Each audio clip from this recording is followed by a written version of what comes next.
Hello friends, मैं हूँ गीत। स्वागत है आप सभी का मेरे चैनल गार्डनिंग विद गीत कुमार में। आज एक बहुत ही खूबसूरत पौधा है फ्रेंड्स, एग्लोनिमा। और ये एग्लोनिमास की तो वैसे बहुत सारी वैरायटीज़ होती हैं, लेकिन ये उसमें से एक वैरायटी है जिसका नाम है स्नो वाइट एग्लोनिमा। एग्लोनिमास की बहुत सारी वैरायटीज़ होती हैं और स्नो वाइट एग्लोनिमा बेहद खूबसूरत ऑर्नामेंटल प्लांट होता है जिसमें फूल तो नहीं आते हैं, लेकिन इसकी पत्तियां इतनी खूबसूरत शेड्स इसकी पत्तियों के इतने प्यारे होते हैं कि देखकर बहुत खुशी होती है। और अगर आपने पौधा लगाया है और उसकी ग्रोथ बहुत अच्छी हो रही है तब तो क्या कहने फ्रेंड्स, मन खुश हो जाता है। तो चलिए स्टार्ट करती हूँ वीडियो की इसकी देखभाल कैसे करें और कौन सा ऐसा खाद इसमें डालें जिसको ख़रीदने में आपको बिल्कुल भी कोई पैसे खर्च नहीं करने पड़े और फिर बिना किसी पैसे खर्च किए आप अपने प्लांट की ग्रोथ इतनी ज़्यादा अच्छी कर सकते हैं। तो ये इससे अच्छी बात और क्या हो सकती है। तो चलिए स्टार्ट करती हूँ वीडियो। इस पौधे को जो मैंने लगाया हुआ है फ्रेंड्स, सबसे ज़रूरी जो चीज़ होती है प्लांट्स की ग्रोथ के लिए वो होता है गमला।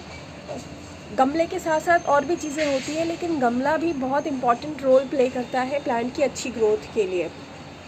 तो मैं जो गमला इस्तेमाल करती हूँ वो ज़्यादातर सीमेंट या मिट्टी के करती हूँ, क्योंकि सीमेंट और मिट्टी के गमले में जो प्लांट की ग्रोथ होती है वो देखने लायक होती है फ्रेंड्स। प्लांट्स इसमें ज़्यादा ख़राब नहीं होते हैं और ग्रोथ जो है बहुत अच्छी होती रहती है। तो इसीलिए जब भी पौधे लगाएं तो सीमेंट या मिट्टी के गमले में लगाएं। अगर आप चाहते हैं तो ये एक इंडोर प्लांट है तो आप इसको किसी सेरेमिक पॉट में भी लगा सकते हैं, लेकिन सेरेमिक पॉट्स में लगाएं तो बहुत ज़्यादा ध्यान देना पड़ता है, ख़ास तौर से पानी का, जो कि एक बार डालने के बाद जब उसकी मिट्टी पूरी तरह से सूख जाती है तभी उसमें पानी देना चाहिए, क्योंकि सेरेमिक पॉट्स में पानी निकलने का जो जरिया होता है, रास्ता होता है, सिर्फ एक ही होता है, ड्रेनेज होल, जिससे कि अगर घर के अंदर प्लांट रखा रहता है तो उससे भी जो पानी लीक आउट होता है वो बहुत कम निकलता तो है, लेकिन उसमें मॉइस्चर बहुत लंबे टाइम तक बना रहता है और इसकी वजह से जो प्लांट्स हैं बहुत जल्दी ख़राब होते हैं। तो सेरेमिक पॉट से मैं तो कहूँगी फ्रेंड्स कि अगर पौधे लगा रहे हैं, क्योंकि पौधे बहुत ज़्यादा महंगे हो गए हैं, तो सीधे सीमेंट के गमले में ही लगा लें। जब एक बार प्लांट की ग्रोथ बहुत अच्छी हो जाए तब आप उसको किसी अच्छे से सेरेमिक पॉट में, बड़े पॉट में लगाएं, ताकि जो प्लांट की ग्रोथ है वो अच्छे से होती रहे। अब बात करते हैं इसकी मिट्टी की फ्रेंड्स, से उसकी मिट्टी कैसे तैयार करें। तो मैंने जो मिट्टी इस्तेमाल किया उसमें एक हिस्सा रेत लेती हूँ, एक हिस्सा मिट्टी के साथ और एक हिस्सा गोबर की खाद या फिर वर्मी कंपोस्ट, दोनों में से कोई भी एक खाद ले लेती हूँ जो भी मेरे पास उस समय अवेलेबल होता है। और फिर सारी चीज़ों को मिलाकर फिर बहुत अच्छी पॉटिंग मिक्स बन जाती है और उसमें प्लांट की जो ग्रोथ है बहुत अच्छी होती है। और अगर फंजीसाइड पाउडर अगर मिल जाता है उस टाइम पे, अगर आपके पास हो या रहता है, तो आप 1 चम्मच उसमें डाल दिया करें, तो इससे प्लांट की ग्रोथ अच्छी होगी, प्लांट जल्दी ख़राब नहीं होंगे आपके। उसके बाद पानी डाल के कुछ 7-8 दिनों के लिए इसको छोड़ दें। फिर इसको आप जहाँ रखना चाहते हैं वहाँ पे आप रख लें और इसको कोशिश करें कि ऐसी जगह में रखें जहाँ इसे बहुत अच्छी ब्राइट लाइट मिले और सुबह की 2-3 घंटे की हल्की धूप मिले। तो इसकी जो ग्रोथ है आप लोग देख रहे हैं फ्रेंड्स, बिल्कुल इस तरह से ग्रोथ होगी और ये बहुत अच्छा जो है प्लांट बहुत ही खूबसूरत दिखाई देगा। इसकी पत्तियाँ ढेर सारी निकलेंगी कुछ इस तरह से, और जो आपका प्लांट है आप देख के खुद ही खुश हो जाएंगे कि आपके प्लांट की ग्रोथ इतनी अच्छी हो रही है। फर्टिलाइज़र के बाद बात करूँ तो मैं जो जनरली यूज़ करती हूँ ज़्यादा, अब तो पहले यूज़ करती थी कि गोबर की खाद या वर्मी कंपोस्ट डाल दूँ, लेकिन बहुत महीनों से मैंने 4-5 महीनों से लगभग छोड़ दिया है बिल्कुल गोबर की खाद या वर्मी कंपोस्ट डालना। मैं सिर्फ इसमें जो खाद डालती हूँ वो डालती हूँ फ्रेंड्स, इसमें दाल, अगर जैसे किचन में दाल बना रही हूँ, दाल साफ़ किए पानी से धोकर साफ़ करती हूँ, उसी पानी को इसमें डाल देती हूँ और इसकी पत्तियों पे स्प्रे कर देती हूँ उसी पानी को। आलू के छिलके निकलते हैं, उसको आलू के छिलके को सुखाकर इसकी मिट्टी में दबा देती हूँ, या फिर आलू जो कटे आलू होते हैं धोने के बाद जो उससे पानी निकलता है वो इसमें डाल देती हूँ, इसकी पत्तियों पे डाल देती हूँ, जिससे कि इसकी ग्रोथ बहुत अच्छी हो रही है। तो ग्रोथ बहुत फास्ट हो जाती है। अगर आप भी ऐसा करके देखें तो आप देखेंगे फ्रेंड्स, नोटिस करेंगे आपका प्लांट भी बहुत अच्छी तरह से ग्रो हो रहा है। दाल का पानी हो गया, आलू के छिलके हो गए, आलू का पानी हो गया, कटे हुए आलू को जब धोते हैं उसका पानी इस्तेमाल करें। इन सब चीज़ों का, दाल के साथ साथ फ्रेंड्स आप चावल जो धोते हैं कच्चे चावल, वो उसका पानी इसमें डालें तो उसकी ग्रोथ बहुत अच्छी होती है।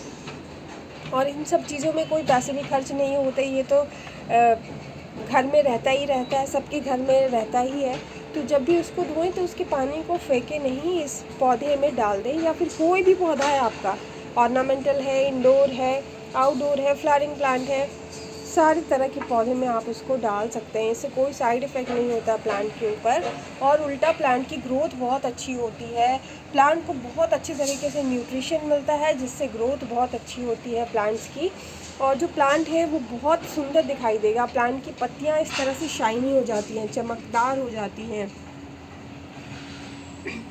तो ये सारी जो चीज़ें आप कर सकते हैं अपने किचन वेस्ट से, इसका जो प्लांट की देखभाल कर सकते हैं। इसमें डालें, पानी का स्प्रे करें, पानी मिट्टी जब सूख जाए तब इसमें डालें, इससे ग्रोथ पानी की बहुत अच्छी होगी। प्लांट की जो ग्रोथ है वो बहुत अच्छी होगी। तो ये सब आप कर सकते हैं अपने पौधे पे, तो इससे ग्रोथ बहुत ज़्यादा अच्छी होती रहेगी और आपका प्लांट ख़राब भी नहीं होगा। जैसे इसमें ज़्यादातर प्रॉब्लम्स तो देखने के लिए मिलते हैं पत्तों में कि ब्राउन स्पॉट्स हो रहे हैं, पत्तियों के बीच में ब्लैक स्पॉट्स हो रहे हैं, तो ये बहुत ज़्यादा पानी देने की वजह से होता है, जिसकी वजह से फंगल इन्फेक्शन प्लांट में होता है। और फंगल इन्फेक्शन जब प्लांट में हो रहा हो तो ऐसे इंडिकेशंस मिलते हैं देखने के लिए, ब्राउन स्पॉट, ब्लैक स्पॉट। तो अगर ऐसा इंडिकेशन दिख रहा है तो समझ जाएं कि फंगल इन्फेक्शन है। तो उसको दूर करने के लिए आप किसी अच्छे से फंजीसाइड का पाउडर का इस्तेमाल करें। प्लांट में बहुत ज़्यादा पानी ना दें, मिट्टी पूरी तरह से सूख जाने दें, उसके बाद इसमें पानी डालें।